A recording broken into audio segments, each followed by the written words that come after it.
for our reading the Bible through the year for 2023, a reading of the book of Genesis, chapters 45, 46, Psalm 108, and Galatians 2, again from the English Standard Version of the Bible by Crossways Publishing, Genesis 45 and 46.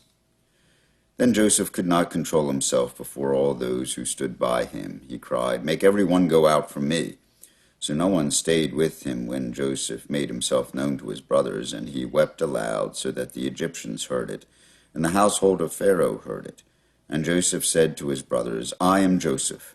Is my father still alive?" But his brothers could not answer him, for they were dismayed at his presence. So Joseph said to his brothers, "Come near to me, please." And they came near, and he said, "I am your brother Joseph, whom you sold into Egypt, and now do not be distressed or angry with yourselves because you sold me here. For God sent me before you to preserve life.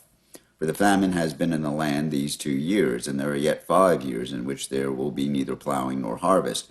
And God sent me before you to preserve you for a remnant on earth, and to keep you alive from any survivors. So it was not you who sent me here, but God. He has made me a father to Pharaoh, and lord of all his house, and ruler over all the land of Egypt. Hurry and go up to my father, and say to him, 'Thus says your son Joseph, God has made me lord of all Egypt. Come down to me, do not tarry. You shall dwell in the land of Goshen, and you shall be near me, you and your children and your children's children, and your flocks, your herds, and all that you have.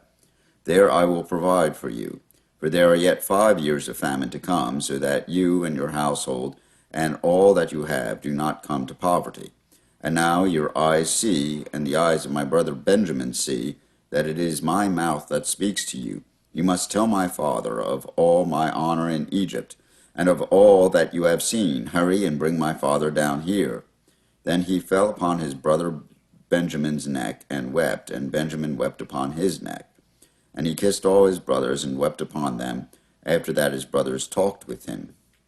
When the report was heard in Pharaoh's house, "Joseph's brothers have come," it pleased Pharaoh and his servants. And Pharaoh said to Joseph, "Say to your brothers, do this, load your beasts and go back to the land of Canaan, and take your father and your households and come to me, and I will give you the best of the land of Egypt, and you shall eat the fat of the land.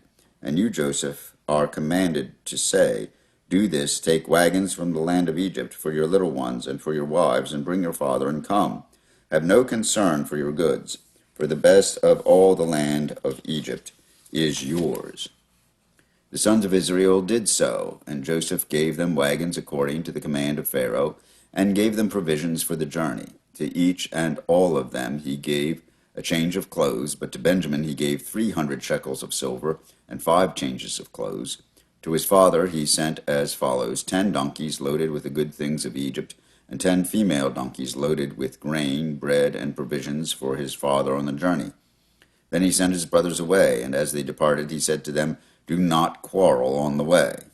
So they went up out of Egypt, and came to the land of Canaan to their father Jacob. And they told him, "Joseph is still alive, and he is ruler over all the land of Egypt." And his heart became numb, for he did not believe them. But when they told him all the words of Joseph, which he had said to them, and when he saw the wagons that Joseph had sent to carry him, the spirit of their father Jacob revived, and Israel said, "It is enough. Joseph, my son, is still alive. I will go and see him before I die." So Israel took his journey with all that he had, and came to Beersheba, and offered sacrifices to the God of his father Isaac. And God spoke to Israel in visions of the night, and said, "Jacob, Jacob." And he said, "Here I am." Then he said, "I am God, the God of your father. Do not be afraid to go down to Egypt, for there I will make you into a great nation. I myself will go down with you to Egypt, and I will also bring you up again, and Joseph's hand shall close your eyes." And Jacob set out from Beersheba. The sons of Israel carried Jacob their father, their little ones and their wives, in the wagons that Pharaoh had sent to carry him. They also took their livestock and their goods, which they had gained in the land of Canaan, and came into Egypt, Jacob and all his offspring with him, his sons and his sons' sons with him, his daughters and his sons' daughters. All his offspring he brought with him into Egypt.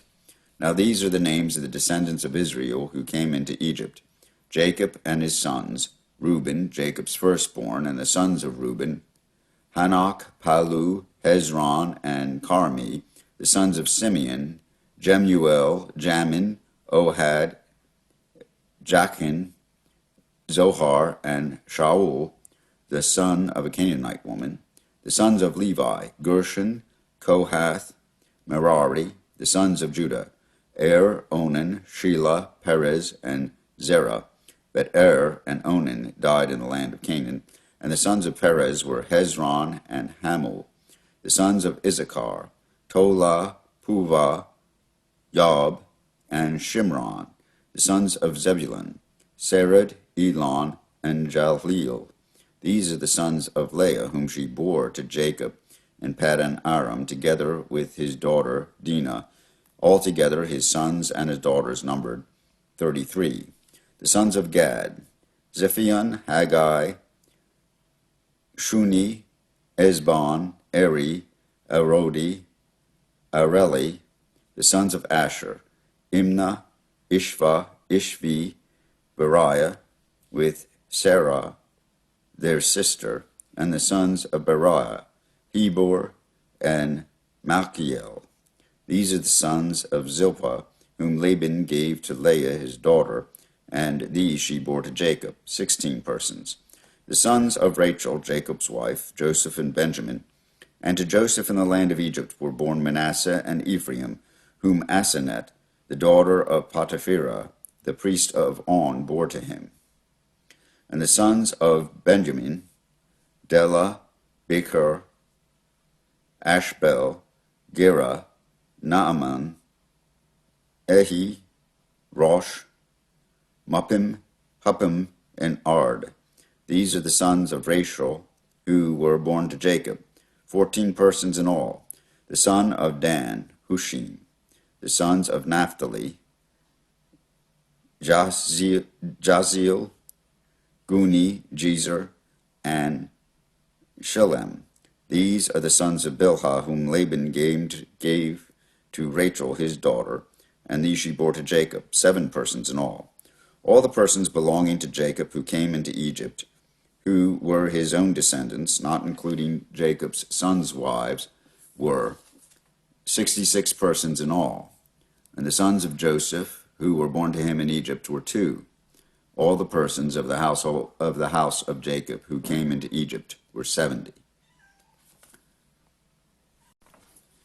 He had sent Judah ahead of him to Joseph to show the way before him in Goshen, and they came into the land of Goshen. Then Joseph prepared his chariot and went up to meet Israel his father in Goshen. He presented himself to him and fell on his neck and wept on his neck a good while. Israel said to Joseph, "Now let me die, since I have seen your face, and know that you are still alive." Joseph said to his brothers and to his father's household, "I will go up and tell Pharaoh, and will say to him, 'My brothers and my father's household, who were in the land of Canaan, have come to me. And the men are shepherds, for they have been keepers of livestock, and they have brought their flocks and their herds, and all that they have.' When Pharaoh calls you and says, 'What is your occupation?' you shall say, 'Your servants have been keepers of livestock from our youth, even until now, both we and our fathers, in order that you may dwell in the land of Goshen. For every shepherd is an abomination to the Egyptians.'" Here ends the reading of the book of Genesis, chapters 45 and 46. Psalm 108. My heart is steadfast, O God. I will sing and make melody with all my being. Awake, O harp and lyre, I will awake the dawn. I will give thanks to you, O Lord, among the peoples. I will sing praises to you among the nations.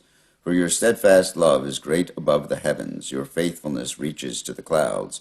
Be exalted, O God, above the heavens. Let your glory be over all the earth, that your beloved ones may be delivered. Give salvation by your right hand, and answer me. God has promised in his holiness. With exultation I will divide up Shechem, the portion out of the valley of Succoth. Gilead is mine, Manasseh is mine, Ephraim is my helmet, Judah my scepter. Moab is my wash basin. Upon Edom I cast my shoe. Over Philistia I shout in triumph. Who will bring me to the fortified city? Who will lead me to Edom? Have you not rejected us, O God? You do not go out, O God, with our armies. O grant us help against the foe, for vain is the salvation of man. With God we shall do valiantly. It is he who will tread down our foes. Galatians chapter 2. Then after 14 years I went up again to Jerusalem with Barnabas, taking Titus along with me. I went up because of a revelation set before them, though privately before those who seemed influential, the gospel that I proclaim among the Gentiles, in order to make sure I was not running or had run in vain. But even Titus, who was with me, was not forced to be circumcised, though he was a Greek. Yet because of false brothers secretly brought in, who slipped in to spy out our freedom that we have in Christ Jesus, so that they might bring us into slavery, to them we did not yield in submission even for a moment, so that the truth of the gospel might be preserved for you. And from those who seem to be influential, what they were makes no difference to me. God shows no partiality. To those I say who seemed influential added nothing to me. On the contrary, when they saw that I had been entrusted with the gospel to the uncircumcised, just as Peter had been entrusted with the gospel to the circumcised, for he who worked through Peter for his apostolic ministry to the circumcised worked also through me for mine to the Gentiles. And when James and Cephas and John, who seemed to be pillars, perceived the grace that was given to me, they gave the right hand of fellowship to Barnabas and me, that we should go to the Gentiles, and they to the circumcised. Only they asked us to remember the poor, the very thing I was eager to do. But when Cephas came to Antioch, I opposed him to his face, because he stood condemned. For before certain men came from James, he was eating with the Gentiles, but when they came, he drew back and separated himself, fearing the circumcision party. And the rest of the Jews acted hypocritically along with them, so that even Barnabas was led astray by their hypocrisy. But when I saw that their conduct was not in step with the truth of the gospel, I said to Cephas before them all, If you, though a Jew, live like a Gentile and not like a Jew, how can you force the Gentiles to live like Jews? We ourselves are Jews by birth and not Gentile sinners, yet we know that a person is not justified by the works of the law, but through faith in Jesus Christ. So we also have believed in Christ Jesus in order to be justified by faith in Christ, and not by works of the law, because by works of the law no one will be justified. But if in our endeavor to be justified in Christ we too were found to be sinners, is Christ then a servant of sin? Certainly not. For if I rebuild what I tore down, I prove myself to be a transgressor. For through the law I died to the law, so that I might live to God. I have been crucified with Christ. It is no longer I who live, but Christ who lives in me. And the life I now live in the flesh, I live by faith in the Son of God, who loved me and gave himself for me. I do not nullify the grace of God, for if righteousness were through the law, then Christ died for no purpose. Here ends the letter of Paul to the Galatians chapter 2, and these readings from Genesis, from Psalms, and from Galatians are read in the English Standard Version of the Bible by Crossways Publishing. Again, Genesis 45 through 46, Psalm 108, and Galatians 2.